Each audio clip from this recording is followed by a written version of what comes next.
writing a story that kind of didn't have a protagonist. Yes. And this was kind of your thing. So I'm gonna let you take the reins here. I'm not sure exactly Yeah. where we're going with this. Yeah. So the idea of it is this: there's these people. They're out in the middle of the woods, maybe like hours, kind of hiked in from civilization. So you can't really get someone out there Yeah. very easily to get them. It's horror, of course, because I like horror. Yeah. And then, and it starts out with somebody making a torch. So they have like the stick, they're wrapping it with a thing, like putting Yeah. some lighter fluid on it, and the movie follows the torch around. So the torch is your protagonist.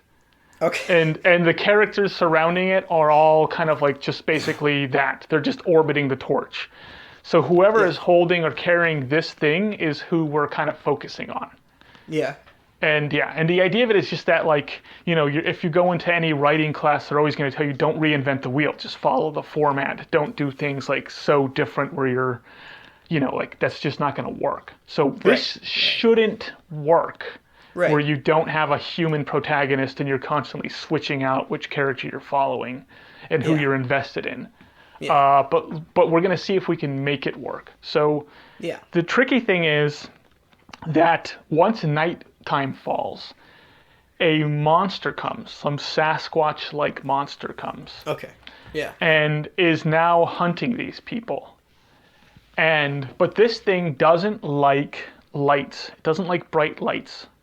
Okay. So the main character who has the torch, they're the first person. The torch hasn't been lit. It's just like something that's in their backpack. Yeah. So they hear noise. They take their, put their backpack on, because they've got like whatever supplies in there. Yeah. And they go out and they get killed by this monster. And a couple of the friends go and try and get them, And the only thing they end up like rescuing from this person is the backpack itself. Yeah. Right. So now somebody takes the backpack out and there's a torch in there. So they light the torch. And now the main character who was the main character before who had the torch is no longer the main character. Now this other person's the main character. Yeah. Yeah. And the fire from the torch is kind of keeping the monster at bay a little bit. And maybe there's like 10 or so characters in this thing. And they end up getting kind of pushed into a cave. Where now their only direction is to be going farther into the cave. Yeah. Yeah. And that's the story. And you're That's kind of it. and you're just following the life of this torch from Yeah. birth of it being, created and Yeah. being lit on fire to its inevitable death when it goes out and can no longer be lit on fire. Yeah. Yeah. Okay. So this is kind of interesting because if we're treating the torch as if it's the protagonist, Yes. then it's going to be sort of the torch's hopes and dreams that drive the story, Yes. which for the torch would be just to stay lit. Yeah. So the obstacles would fall in line with what seems like the character's hopes and dreams, which is we don't want the fire to go out, but it's Yeah. actually the torch's hopes and dreams, which is I don't want to go out. Yes. Yeah. So it's maybe not even the torch that's the protagonist, it's the flame. yeah. But that, like, you can actually add some really good tension in the film by, like, certain parts of the cave are like dripping water. Yeah. Or like, or it's flooded and they're like trying to like swim across and Yeah. like keep the And flame keep above the the flame water. above the water, yeah. And it's like you're tense for the characters. Like the audience might not even realize that That the it's torch is the flame is actually a protagonist here. Yes. And I think the cool thing is that you could have people be like, here, hold the torch, Yeah. And then Yeah. like once they let go of the torch, they're now super vulnerable Yeah. to this yeah. thing, So they go over to the corner to like, go number one and the Right. monster ends up grabbing them, Yeah. Just throwing them around, pee Yeah. everywhere. You just hear the monster dragging them, and they're like the torch. The only thing the torch is catching is the stream of pee that's still coming. It's still coming out of the guy, But I think it'd be cool if even like they had cell phone reception and they could call somebody. Yeah. So like someone's like, yeah, we kind of know where you are, but like we're not going to be able to get there till morning. Yeah. Like that would be impossible. to get there till morning. Yeah. You know, like we're gonna have to wait for the light to show up, and then it's gonna take our guys like about an hour to hike in. Right. Okay. And they're like, oh my gosh. So it's like there's sort of this like ticking clock of like of the torch, but then also the ticking clock of like you gotta survive till all through the night. Right. Till day comes and the rescue team comes. Yeah.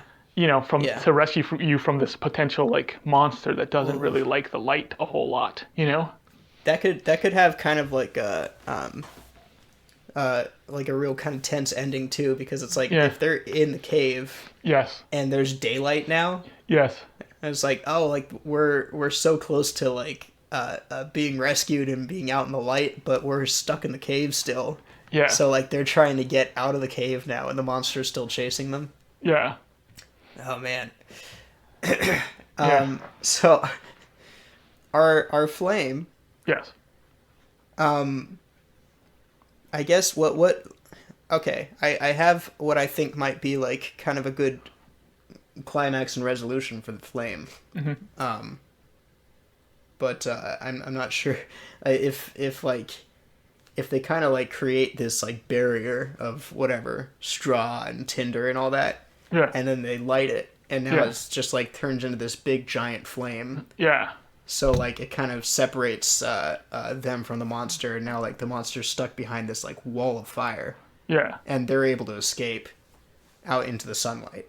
Yeah. Then it's like that's our like our triumphant moment for the flame. Is like it started out as this like weak flame that was like in danger of going out. Yeah. And then it turned into this massive like roaring fire.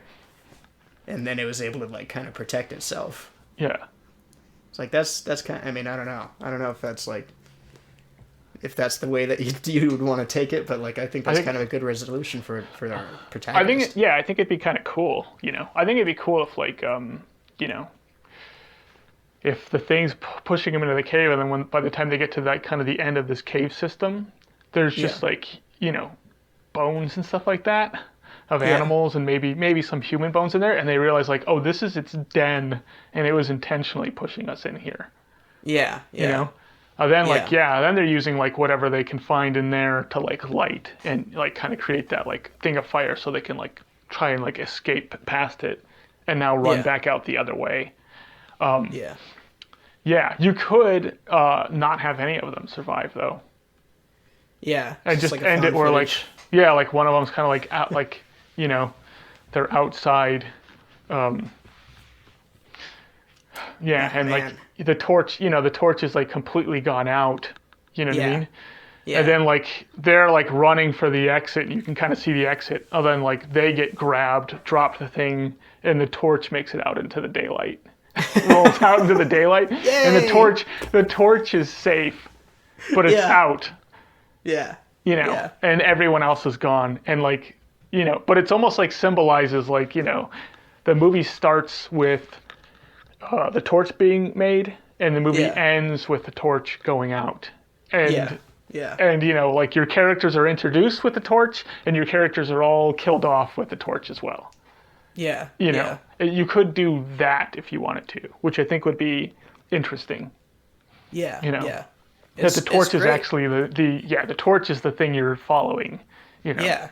It's great structuring it around the torch as being the actual protagonist, because if whatever you do that that jeopardizes the torch, adds tension to like the rest of the characters too. Yeah. So it's like if they're using the torch to like burn like the creature, and then like it kind of like makes the flame smaller every time. Yeah. Then it's like that's something that like the torch has to do. Yes. But it's like it's hurting the torch, and it's also hurting their chances. You know?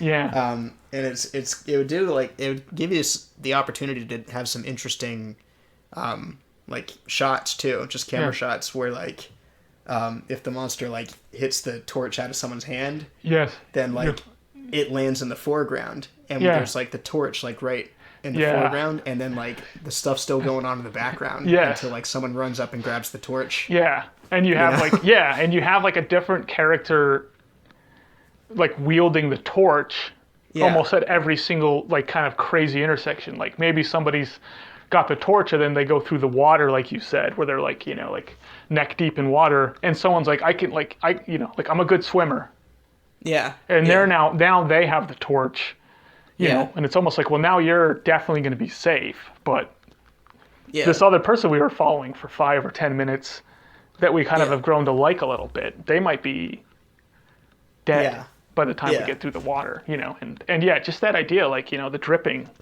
Maybe there's a spot in the cave that says dripping water, and it's hitting the torch, and like it's almost like the and the torch is almost being injured. Yeah. Yeah, like from the environment. Yeah. But yeah, I think it could, I think it actually could make for an interesting, like fun, well shot film. Yeah. If No, done I think right. that would be good. Yeah. It'd have a lot of tension. Yeah. Like I think that'd be a really well made kind of horror film, and Yeah. like because you're like treating it like the torch is the protagonist, it would have a lot of interesting shots and interesting angles. Yeah. Where like if people catch it, then like cool. Like they're like, oh man, that's cool that they did that, and if they don't catch it, then it'll still be like, wow, like that's interesting. Like you have to make it. Yeah, it's like you got to make it good and fun and entertaining first. Yeah. And don't let the gimmick overwhelm the fact that it's still supposed to be entertaining and fun for people to watch. But yeah, if you told like your screenwriting teacher, your film class teacher, like I want to write a story where like the protagonist is an object, they'd be like, don't do that. Yeah. Like don't reinvent the wheel, just stick to the formula. Keep your human protagonist, or your, if it's a talking dog, it has to be a talking dog. It can't, can't have a dog as your protagonist if it doesn't talk. Yeah. Yeah. Well, they don't know.